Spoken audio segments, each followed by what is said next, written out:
Okay, so let's say you're a tradesperson and you've identified the need for some kind of physical training to build your strength, your stamina, and also you probably by now realise that being stronger and physically more capable is going to protect you from injury as well. So to make you more physically robust, those are the needs that you've identified that you require, okay? Where do you start? How do you know where to start? What kind of training you should be doing? Where to begin? So my goal here today is to hopefully give you those logical thought processes that you're going to go through, and hopefully even give you enough of an idea to be able to write something for yourself, or at least if you pick something like online or some sort of place, if you get some guidance from there, you're going to know if it makes logical sense and if it's something you're going to be able to do. So I'm going to use myself as an example, the thought process I would go through, and I'll show you the program that I come up with, right? So I work 8-hour days, Monday to Friday, so 40 hours a week. I'm currently working in carpentry. Pretty physically taxing, right? Pretty physically taxing. And anyone who works an 8-hour day, generally you're going to come home from work and yeah, you're not going to feel like you want to go to the gym for hours and hours, or get up and want to go to the gym for hours and hours before you have to go to work for a length of day like that, right? And if you're an adult, living your own life, not living at home, you've got a bunch of other stuff that you need to do outside of work. So realistically, the first thing you're going to be thinking about is how long realistically can you dedicate to this program. So when I do that for myself, I'm like, right, well, if I'm going to be training, I don't want to train for more than 45 minutes to 1 hour per day, right? So that's the first thing I've identified. 45 minutes to an hour is how long the training sessions are going to be. Now, everybody's week can look different. Maybe you've got quite like a regimented schedule and you're always doing this on a Monday, you're always doing this on a Wednesday, or Thursday's this day, or whatever it may be. That's really going to help you with programming if you do have some kind of structure. But often with most trade type work, there isn't really structure. You don't know what you're going to get. You don't even know what you're turning up to half the time. So you cannot predict, oh, I didn't know I was going to be digging a massive trench today and now my back is wrecked. There's a lot of stuff that is unpredictable and you need to kind of just roll with the punches, as it were. Okay, so you have to roll with the punches, but it doesn't mean that you shouldn't have some sort of plan, right? You just might need to change it on the fly. So the next thing I'm going to think about is how many days a week and what are those days going to have on them. So if you haven't ever trained before, right, don't just put 5 days of training down on here. That's a massive amount. Going from 0 to 5 days of training, going for 45 minutes to an hour, that's like 3 to 5 hours of physical training you're adding in from 0. That's way too much. If you're doing a physical job otherwise, it's too much, right? I would recommend adding in 1 or 2 days training, right? You're way more likely to keep it up. But I'm using myself as an example. I'm already physically fit. I was an athlete a number of years ago, so I know that I can do 4 or 5 days of training. So I'm going to say 4 or 5, right? So now I've got 2 things here, right? I'm training for an hour or 45 minutes to an hour per day. That's my limit. That's a hard limit. I'm not going above an hour, because if I do that, I'm never going to keep it up. And I'm willing to do that 4 or 5 days out of the week. That's quite a lot, right? I know that I can do that. If it's different for you, don't write that. Don't do that just because I've done it right. Do less. Right. So now I need to know what those days are going to have on them. I've got 4 or 5 days worth of training to write. What's going to be on those days? How would I divide it up? So the next thing you're looking at, what it's called, is actually your training split. How your training is split up. You can have it split up to being upper body movements, you know, overhead press, bench press, pull downs, like incline bench press, single arm dumbbell press because you've got an imbalance, ring dips, whatever. Upper body, right? And then lower body. If you're training only 2 days a week, that's probably the perfect way to split it up. Upper, lower. Or you could do full body twice a week. Just means it's going to be harder to fit a variety of exercises into only 2 days. kind of get where I'm going with this. So just some sort of logical way how you're going to break it up. So for me, between my 4 and 5 days, I personally actually like doing mixed days. I don't like going in and doing bench press and an overhead press and then deltoid, and everything's just all chest and shoulders. Right? Because for me personally, I feel like then my chest hurts and my shoulders hurt when I have to go to work the next day. I don't want all of the volume of work concentrated onto relatively small muscles and they're sore the next day when I'm trying to do something. I actually feel like that puts me at risk of injury. So just go through a logical thought process before you write something down, right? Don't just write it, think, okay, if I do only shoulders and chest on one day, could they be quite beat up? Yeah, okay, so I could maybe do one chest exercise and then maybe one back exercise and then maybe one exercise for abs or something like that, right? And that's kind of dispersed out to different areas of your body, and so the fatigue's not all concentrated onto one area. So that's generally what I do for myself. So if I've got 4 to 5 days worth of training, it's good to break it up with some rest days. So I could say to myself, okay, I'm going to train on a Monday and a Tuesday, but I'm going to take a Wednesday off, and then I'm going to train on a Thursday, and I'm going to train on a Friday. And it'd be nice to have my weekend just to myself. So I'm not going to train on any of the weekend days, but I'll put Saturday as an optional day, okay? And then Sunday is an off day, right? So now the training looks like that. Monday, Tuesday, off. Thursday, Friday. Saturday's got a question mark after it. Maybe, if I feel like it. Sunday, it's not there, it's gone, it's off. Okay, so now I know which days I'm going to be training, and like I said, what am I going to put in there? So Monday, I'm going to do, it's got to be done. Monday's International Chest Day, so we've got to have a chest exercise. So I'm going to say I'm going to do chest. I would recommend training muscle groups if you can, training them with frequency of, eventually, if you're only doing 2 days of training, this obviously doesn't work, but eventually frequency of twice a week for most muscle groups, right? So you don't have to batter them with loads of volume, you can break the volume up more during the week, okay? So I would do chest on a Monday. I'm also not going to do it the next day on a Tuesday. The Wednesday is a day off on this programme, right? So the next logical day, it could be the Friday or the Saturday, but probably makes sense to go on the Thursday, right? A few days in between rest. So I've got chest again on the Thursday. So I'm starting to get a programme coming together now. Okay, chest. So chest, obviously you can be pushing slightly incline, you can be pushing straight out as you would be if you're lying on a bench press, pushing up. So I'm pushing like this. It could be a good idea to have some sort of pulling like that, or even pulling like this. So the opposite movement. So I'm going to go pull-ups after chest, or back if you want to write. I have a weird way of I write chest and pull-ups and whatever, but you get the gist of what I'm saying. Okay, and then just do the same on a Thursday. Why not? Helps keep it easy. So now I've got push and pull.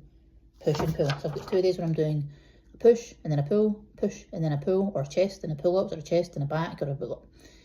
You can name it after the muscle group, you can name it after the type of movement you're doing, you can name it after the actual exercise itself, as long as you know what you're talking about. Okay, so the next day where I've done upper body, probably makes sense to do lower body. So on a Tuesday, better do some squats. Leg day, am I right? Okay, so then the other day that's spare, a bit down here on the Friday, we'll have squats as well. That gives us some rest days in between. Squats. What am I going to want to do after squats? So see, I'm asking myself questions in my head now. I'm going to be tired getting home from work. Legs are a large muscle group where they can create a lot of fatigue. So I don't want to do that much after I do squats. So what I'll probably do after I do squats is do a little bit of shoulders. So it's not just leg day, I do another muscle group that I like. If you like training your abs, put abs in there. If you like training your back, put an extra back exercise. If you like training your chest, then you could put something in other than whatever exercise you do here. You can't do the exact same exercise one day and then the next, but you could do a variation. You could do something slightly different using the muscle group in a different way, and just track how you recover from that. But I'm going to say to myself, I'm going to do dumbbell shoulder press.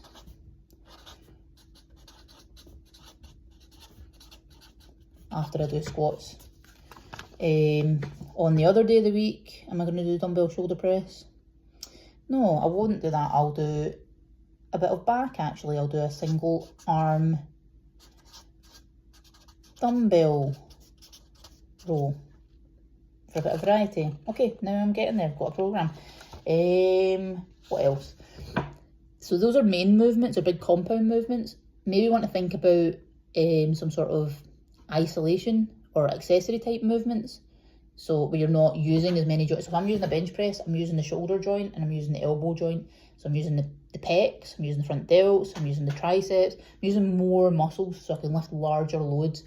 If I have, you know, dumbbells or cables here and I'm just doing this, because I'm just using the shoulder joint, I'm isolating the pectoral muscle, right? Which means I can't lift as much weight, but it'll place more of the work directly onto that muscle.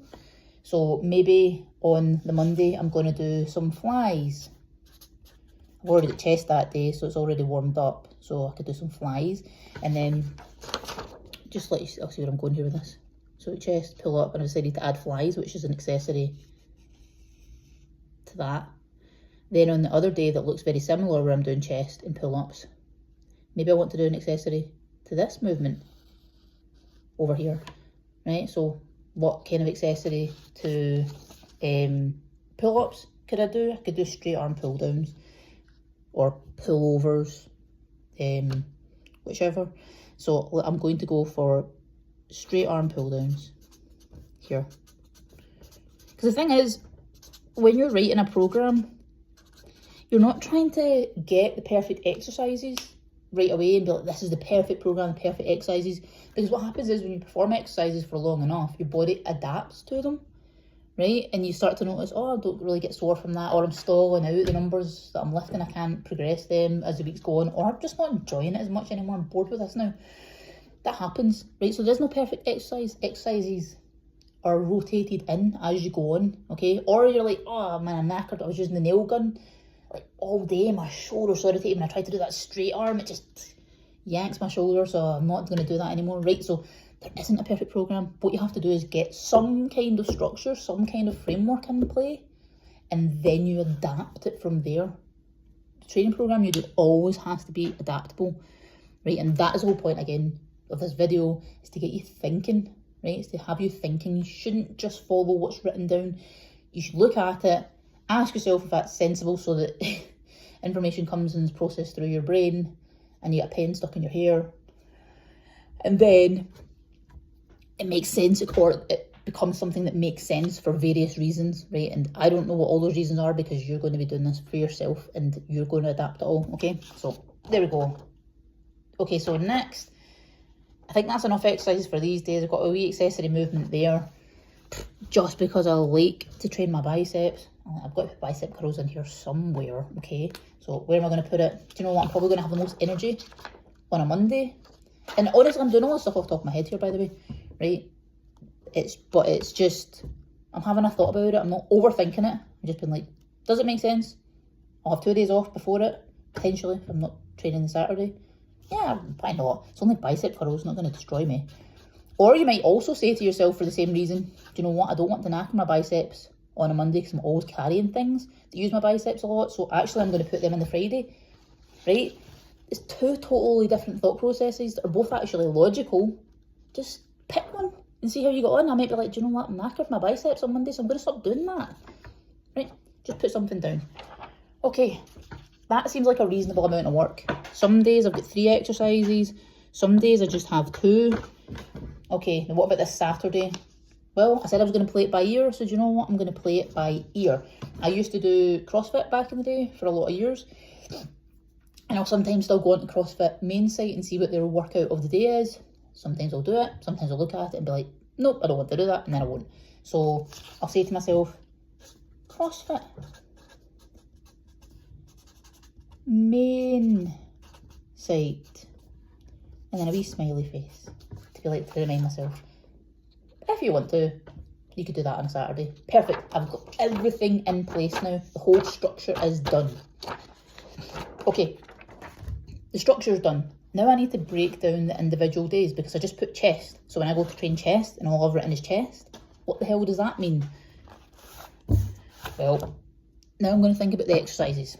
Okay, so on Monday, where I have chest, so I'm going to say Monday I'm training chest.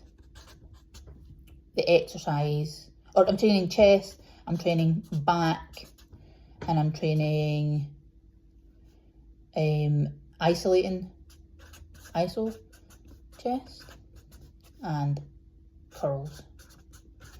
That's what the day has involved in it. The exercises themselves are 1, 2, 3, 4 exercises. I need to start thinking about sets and reps, and now this is where you have to start to think about going forwards, right? Because I'm not going to just do this program for 1 week and I'm like, done, finished, complete. It's something I'm starting with the intention of progressing over time. The whole point, the whole reason I wanted to do this, remember, if we go back to the start, it was to be stronger.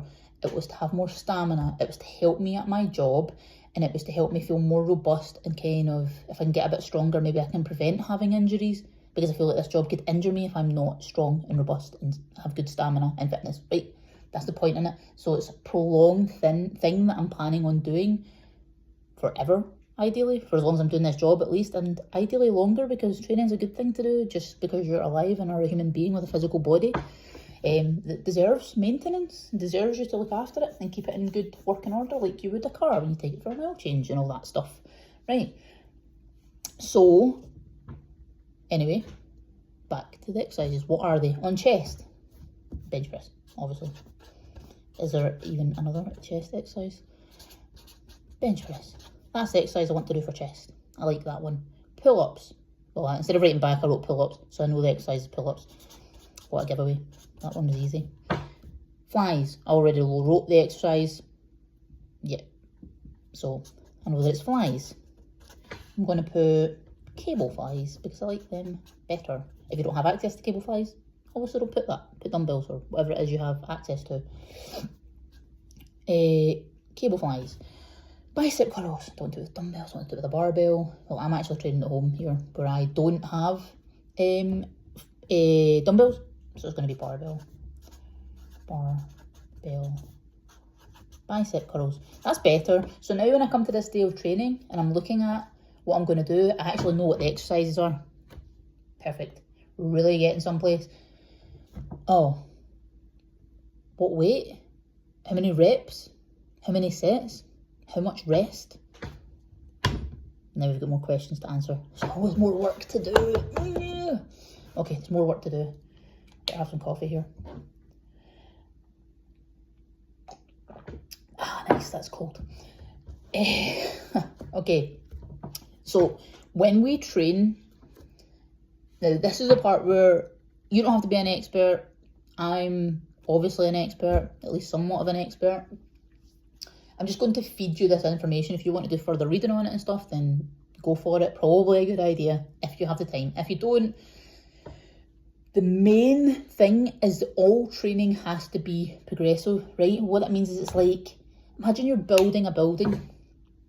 You start with getting the ground, like, solid, right? Level, solid, so you've got something decent to build off of, right? That would be you doing, like, getting yourself into a position where you're primed to start to progress.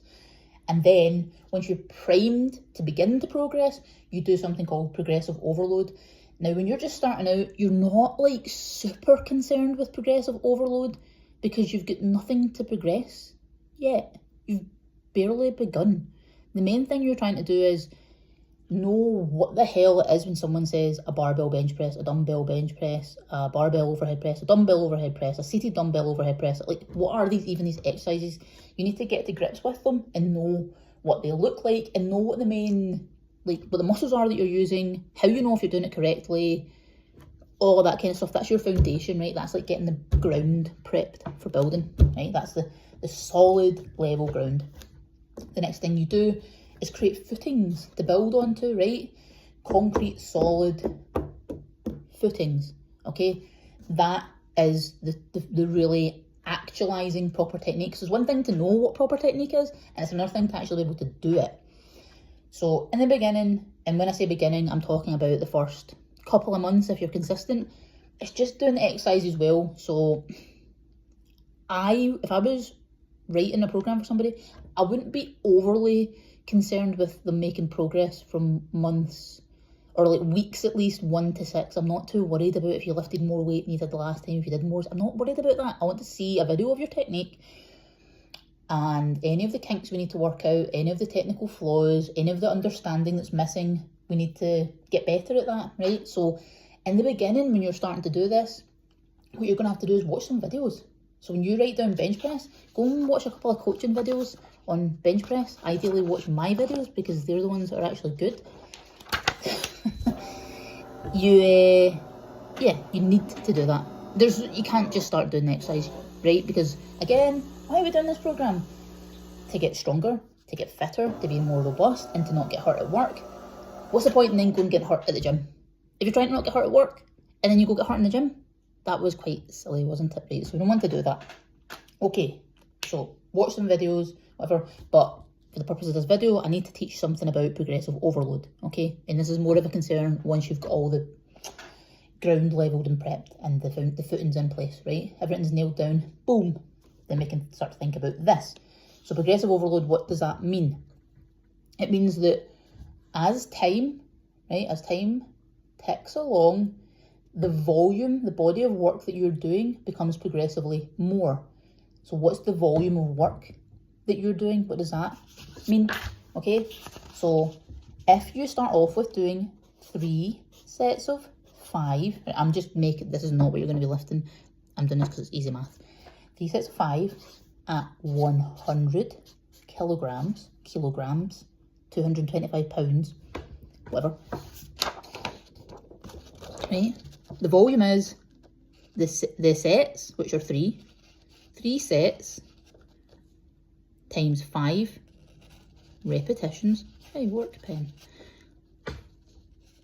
At 100 kilograms. 3 times 5 is 15. 15 times 100 kilograms is 1,500 kilograms. Right, that's how much total load was shifted. That's the volume of work. Now, I don't expect you to actually sit there and total up and be like, I shifted 2,229. No. Ain't nobody got time for that, right? You can just say that the volume of work was 3 sets of 5. Do you know what's more than 3 sets of 5?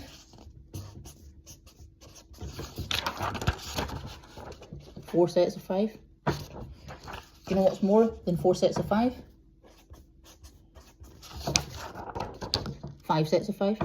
Now, obviously, you're not going to be able to just add sets forever, because in 10 years when you're training, you'll be like, 1 million sets of 5. No.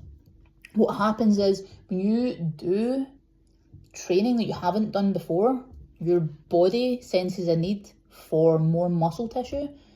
When you work on technique, you're able to apply force more effectively, right, than you were before when the barbell was going all over the place and you had no control and you didn't know what you were doing. And then you do know what you're doing and you keep your shoulders set and you push straight up on the bar. The weight that you're lifting, which was 100 kilograms, which is like super strong, well done you, goes up to 150 kilograms, right? That will naturally happen. You won't need to force that. That will happen naturally. So instead of you having to keep adding sets, the weight will go up anyway. It'll start to feel easy, right? But a way to begin progressing is to add a set, or you could also, because what is more than 3 sets of 5? 2 without even adding a set. Blow your mind. 3 sets of 6. Yeah, I know. What's going on? Progress your program. Progress it in some way, okay? You don't need to be a rocket scientist. And as I say, if you keep showing up and doing the training without missing it all the time, and you're working on your technique, the weight on the bar will go up naturally. So if you did 3 sets of 5 at 100 kilos, and you just did that for the first couple of weeks, like you're not even worried about, just repeat it, do the exact same thing. After you've done that for a couple of weeks, you're going to be like, oh, when I did 3 sets of 5, that felt like really hard to begin with. at the same weight, and now the bar feels lighter because I've got stronger. So maybe I'm just going to lift 110 kilos for 3 sets of 5. That's also progressive overload, right? If you want to try doing an extra rep, I'm going to see if I can do 3 sets of 6. That's fine. If you want to add a whole set, progress the particular set that you're doing in one way or another, right? Again, reminder, in the first few weeks, don't worry about that too much. You can just keep doing the same thing. But as time goes on, progress it in some way, but don't get crazy. I generally, if I start with 3 sets of something on week 1, by week 3, I might be up to 4 and 5 sets of some exercises. For other exercises, I've just increased the load. And for some other exercises, I've just added a rep, right? I've just done something that made it more than the last time. That's all. That's all. And it doesn't need to be like, you're not going to take a 50 kilo jump, right? That was just what I've written here. It's going to be 2.5 pounds or 5 pounds in a jump, or it's going to be adding 1 rep, or maybe it's going to be adding a set if you want to try that, right? Just increase what you've done in one way or another from the previous week, right? Yes, you can get way more technical about this and monitor your numbers and all that kind of stuff, but if you're doing a physical job and you just want to get started, start here. That's what you're going to start with. Okay, so now I know bench press, I'm going to do 3 sets of 5. Pull-ups, I'm going to do 3 sets of 5. I would not recommend doing weights that are heavy enough that 5 feels challenging for a movement where you're kind of like, you know, you're not strong with your arm way out here with a weight in it, right? Right, that you're placing a lot of strain on your pec and a big stretch. You'll be able to feel that, right? It's not the kind of exercise that you build up to a 1 rep max or a 3 rep max or even a 5 rep max. You don't do heavy weights for that type of exercise, right? That's reserved for compound exercises where you have a lot more control and they're multi-joint exercises, okay? But, so for a fly, I'm not going to do sets of 5. What I'm going to do is sets of 20, much higher reps, way safer, and I'll get a good burn or a pump or whatever you want to call it in those muscle groups. So, for cable flies, I'm going to do 2 sets. I don't need to do 3 sets. 2 sets of 20, and for bicep curls, I'm going to do, I don't want to do sets of 20 for biceps, so I'm going to do 2 sets of 10. Okay, so I'm just taking one individual day here to show you how it's done. Okay, how do I know where actually to start? Let's say I haven't lifted a weight before. I'm like, okay, I actually know what the sets and reps are going to be. What weight should I put on the bar? Like, how do I know that? It's super logical as well and really easy. Start with empty bar. If you lift the empty bar and your technique is good, and you're like 1, 2, 3, 4, 48, 49, 50, you're like, that bar is ridiculously light. If you're doing like 20 plus reps, it's so light, then put some 10s on, right? Put some 10 pounds on, or put some 5 kilo plates on. 1, 2, 3, 4, 5, 6, 7. Okay, 8's kind of a wee bit hard. 9's oh really, okay, this doesn't feel like a warm up anymore. Put it back. Okay, when I put the 10 pound plates on, that didn't really feel like a warm up anymore, and it started to feel vaguely hard at 8 or 9 reps. Let me try putting a 2.5 pound plate on each side. That'll make it a bit heavier. Okay, 1, 2, 3, 4, 5, 6. Okay, starting to, that was really kind of hard for 7, right? Okay, so if I was to do sets of 5, if it was kind of pretty hard at 7, if I do 5, that means there's room for growth, right? That's where I would start. Start where you're giving yourself a little bit of a buffer, a little bit of a room for growth. I would not recommend starting maxed out. Main reason, if you start doing something maxed out, right at your top limit, how are you supposed to get better at it? Where are you supposed to learn technique? Imagine I gave you the heaviest fucking shit you've ever lifted. You're like shaking. I'm like, right, here's what good technique is. I'm trying to tell you and coach you on how to do it, and you're trying to think about how to do that, and you've never done it before. But the heaviest weight you've ever lifted? No, it's so stupid, right? Don't do that. So if I think that the weight felt kind of heavy for 7, but I'm only doing it for 5, that means I've left about 2 reps in the tank. That's where I recommend you start most exercises. 2 reps in reserve, right? So you're going to do 3 sets of 5 at 2 reps in reserve. 2 reps in reserve. So how do I know what to lift? 3 sets of 5, where whatever weight you're using for the set of 5 feels like you have 2 in reserve. What would 2 in reserve be if it was 3 sets of 5? It would be a weight you could probably do for 3 sets of 7 actually, but you're saving a little bit, right? That's where I recommend beginning pretty much everything. You're giving yourself a weight that's light enough that you can work on that technique, which is a good idea. That's what you need to do in the start. You need to develop your technique. I'm going to do the same thing on pull-ups, 2 in reserve. Now when it gets to exercises where you're doing like really high reps, again, as long as your technique's pretty good, I wouldn't really worry about the 2 reps in reserve thing. It's really hard to gauge when you start doing more reps or really high rep sets. You can just go till it really burns, but your technique is still good, right? The number one rule in all of this is the technique you spent time watching videos on and investing to be good at, right? Investing thought and energy into. The whole point of why you did that was to keep it up. It wasn't to do it and then chuck it out the window in favour of lifting more weight. Right? The more weight comes, I promise you, more weight will go onto the bar as long as you keep showing up. You don't have to force it, right? What you do have to force is good technique all the time, every time, without fail. Goes for every exercise, every time. You never need to ask about that. The answer will always be yes, good technique should be the priority of the set. It's not the number of reps, it's not the weight you're lifting, it's none of that. It's good technique. That's the number one priority. All this stuff is secondary, okay? What's with this lid? Right.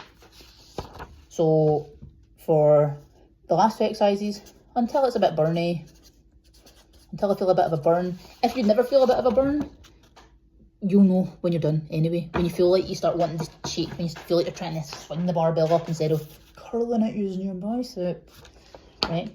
Easy. And you're just going to go through and do that for every day now, right? Every other day that was on that sheet. Okay, so I did it for the first day. This day here, chest, pull-ups, flies, biceps. This is it broken down. Then I'm going to go through and do it for the next day. Squat, right? 3 sets of 5 with 2 in reserve. Chest here. Okay, I did bench press on the Monday, so I'm not going to do bench press again. I'm going to do something different. I could do the bench press machine.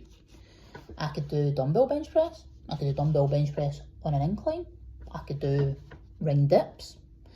You've got a lot of different options, right? You can definitely use Google for a bit of help with that, or you can watch more of my stuff, which I don't have out there yet, but when I do, you can watch it. Okay, so hopefully that gave you a good insight in where to start, how you're going to actually logically think through what you should do, how you know how long you want to train for. Oh, I should actually go into that. The other thing, remember at the start, I said that, yeah, I want to train for 45 minutes to an hour. Just double check that you actually hit those targets, right? So if I go into the gym, to warm up for chest, it's going to take me maybe, I recommend you just warm up the movement that you're doing. So just go on the bench press and don't load up the weight that you're going to lift, or that you know that you want to lift straight away. You warm up with the empty bar, you always do that. You're warming up your technique. Again, technique first. That might take a few minutes, 3 minutes, 5 minutes. Then the actual sets, there's 3 of them, okay? One set maybe takes you like, the actual set itself, less than a minute. You're resting between it. Rest until you feel recovered enough to repeat what you just did, okay? Again, it's a learning curve. You won't always know. You could pick the bar up and do a set and you're, oh my God, I was not ready for that. I had not recovered enough. Then rest longer next time, right? Say you rest 90 seconds, a couple of minutes in between. 3 sets, that's 3 minutes, 2 minutes in between. 4 minutes, about 10 minutes-ish. 15 minutes if you add in the warm-up, okay? You'll be somewhat warm as you move along to the following exercises. You've warmed up like the shoulder. Fair enough, not the exact same muscle groups, but I've already warmed up chest for this one, so I don't need to warm up for flies. But I would warm up the technique, maybe just like literally a few token reps, right? So that's 10 minutes, 20 minutes, a few minutes finding a machine, the 5-minute warm up. Now we're at 20 minutes between these two, or 25 minutes between these 2 exercises. Flies, 2 sets of them, 20 reps, 5 minutes, 30 minutes, 5 minutes, 40 minutes. Okay, the whole thing to get in and out of the gym should be in there for longer than 45 minutes. Even if you're messing around a bit, 1 hour max. That's not going to take you more than an hour. It is not. If that's taking you longer than an hour, you need to start timing yourself on stuff. You're probably sitting on your phone for too long in between, or I don't know what you're doing, talking to people, talking to your friends in the gym. If you went to the gym with 5 people and you're all rotating around and it takes 10 minutes to get back to you for your set, you need to train in a smaller group. You need to prioritize this more, because what's going to happen is you're going to give it up.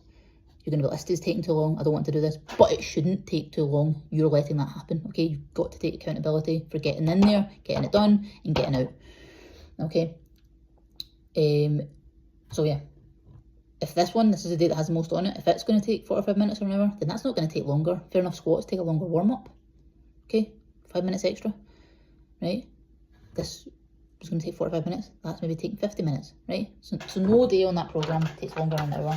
Yeah, just double check that. Don't just keep adding stuff for the sake of adding stuff. You don't need more than a couple of main movements, 1 or 2 accessory movements on most days, right? If you grow to need more than that, which if you're doing trade type work is super duper unlikely, like it's really super unlikely, then fine, you can add it in. I mean, if you want to start training for an hour and 15 minutes a day and you feel like you can do it and you're recovering pretty well from it, that's fine. Like, you are the captain of your own ship. You can do what you like, but again, I would not recommend it at the start. Okay, so I think we've covered it all. If anyone had questions, wanted to know a bit more, I would love for you to ask those questions and I could answer them, but I also reckon that those will be answered in later videos. Thanks for watching.